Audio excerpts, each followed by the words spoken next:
Last year at the March of the Living, we were honored to welcome the U.S. Ambassador to the UN Human Rights Council, Ambassador Keith Harper, the first Native American of ambassadorial rank at the United Nations.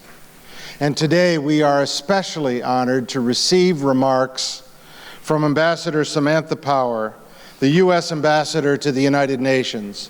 For those of you who were able to join us last evening, we viewed the watchers of the sky, to which I commend each of you and recommend you use it, learn it, and teach it.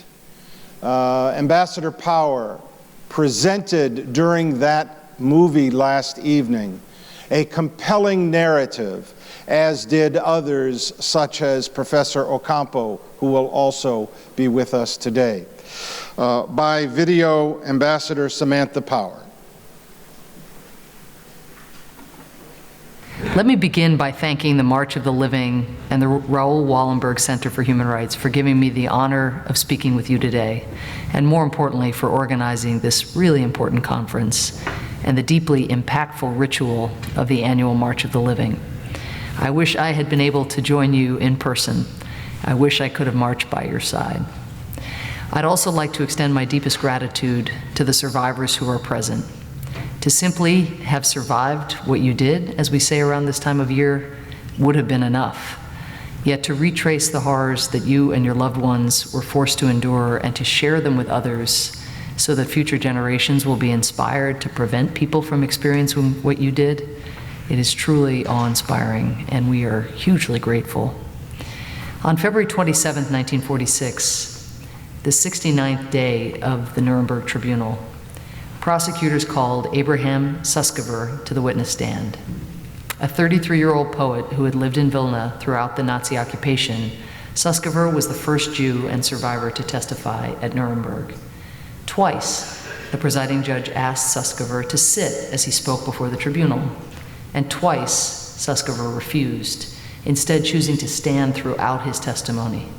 As Suskever would later write, quote, "I spoke standing up, as if I were reciting the Kaddish for those who had died," end quote. He had many to mourn. In December 1941, only weeks after the Nazi authorities in Vilna had issued orders that, quote, "Jewish women must not bear children," end quote, Suskever's wife had just given birth to a boy. The baby was hidden, along with others, in a side room in a hospital. But when the SS conducted a surprise inspection, the sound of crying led them to the newborns, and they killed the babies on the spot. When Suskever arrived at the hospital hours later, he would later tell the judge at Nuremberg he found the body of his baby boy still warm. His mother was also killed, but unlike his baby boy, Suskever never saw her body. One day when he went to visit her in the ghetto, she was simply gone. He would not learn her fate until the day the Nazis dropped off a carload of old shoes in the ghetto, what they saw as a present to the residents. The shoes, they were told, belonged to Jews who had been executed. Suskever found his mother's shoes in that pile. Of course, it was not only Suskever's family who suffered. In Nuremberg, he told of other horrors he had witnessed, such as the time on July 17, 1941, when he saw the Sonderkommandos round up a large group of Jewish men, telling them to remove their belts and walk single file toward the prison with their hands above their heads. When men went to pull up their pants so that they could walk, the Nazis shot them. He saw at least 100 bodies along the road that day. Quote, "Blood streamed through the street as if a red rain had fallen," end quote, Suskever told the tribunal.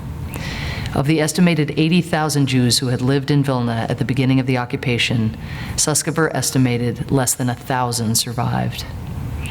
As we reflect on the legacy of Nuremberg 70 years after Suskever gave his epic testimony, it is as important as ever to recommit ourselves to the lessons learned, both from the historic tribunal itself and from the hateful ideology and atrocities that made Nuremberg's creation necessary.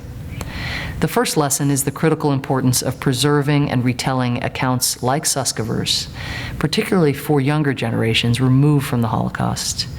Individual testimonies like his, and the one shared every year by the survivors who join the March of the Living, have the power to puncture the layer of abstraction that can surround the Shoah, a crime so massive as to, at times, feel unknowable.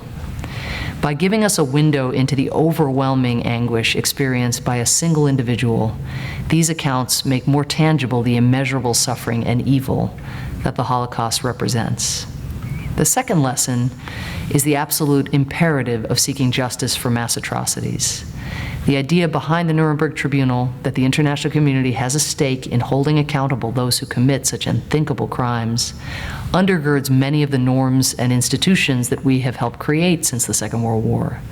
But those norms and institutions have value only if they are put into practice, which means continuing to investigate and prosecute the perpetrators of gross violations of human rights. Not only the Radovan Karadzics and Hissan Habres of the world, whose crimes were committed in decades past, crucial as justice is in those instances, but also the Assads and Kim Jong-uns of the world, who are overseeing, as we speak, the massacring and forced starvation of their own people in real time. The third lesson is that we can't allow ourselves to be bystanders when we see early warning signs of mass atrocities. Genocides don't arise spontaneously. Their masterminds telegraph them, systematically laying the foundation for their murderous ends. That is the lesson of the deplorable race laws adopted in Nuremberg in 1935, of Kristallnacht in 1938, and of so many of the other steps the Nazis took that signal their horrific intent. Yet the world looked on. We must not allow ourselves to do the same, because we know all too well the consequences of inaction, which Suskever captured in a haunting poem he wrote in 1942 while living under the Nazi occupation. The poem is about a wagon, as he wrote, filled with throbbing shoes, clattering through the streets of the ghetto, not unlike the one that brought Suskever the devastating news of his mother's killing. Let me just read a few lines from that poem. The shoes, familiar, spreading, I recognize them all. Tell me the truth, O shoes. Where the disappeared feet?